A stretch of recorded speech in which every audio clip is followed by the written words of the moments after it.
Penguin Random House Australia Audio proudly presents The Collected Regrets of Clover. Written by Mikki Brammer, narrated by Jennifer Pickens. All rights reserved. We at Penguin Random House Australia acknowledge that Aboriginal and Torres Strait Islander peoples are the traditional custodians and the first storytellers of the land on which we live and work. We honour Aboriginal and Torres Strait Islander peoples' continuous connection to country, waters, skies and communities. We celebrate Aboriginal and Torres Strait Islander stories, traditions and living cultures, and we pay our respects to elders past and present. 1.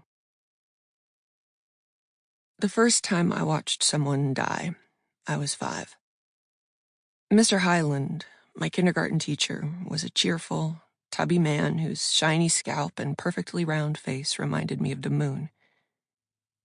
One afternoon, my classmates and I sat cross-legged on the scratchy carpet in front of him, enthralled by his theatrical telling of Peter Rabbit.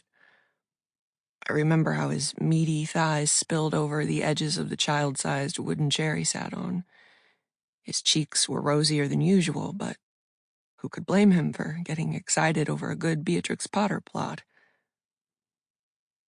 As the story reached its climax, when Peter Rabbit lost his jacket, fleeing the evil Mr. McGregor, Mr. Hyland stopped, as if pausing for emphasis.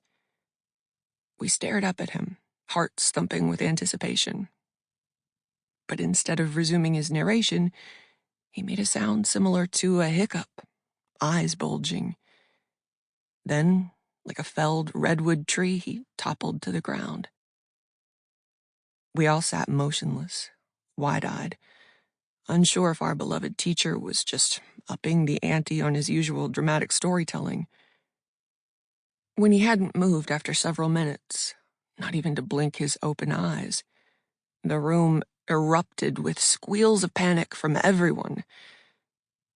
Everyone except for me, that is. I moved close enough to Mr. Hyland to hear the final push of air from his lungs. As the pandemonium echoed down the hall and other teachers rushed into the classroom, I sat beside him, holding his hand calmly as the last blush of red disappeared from his face.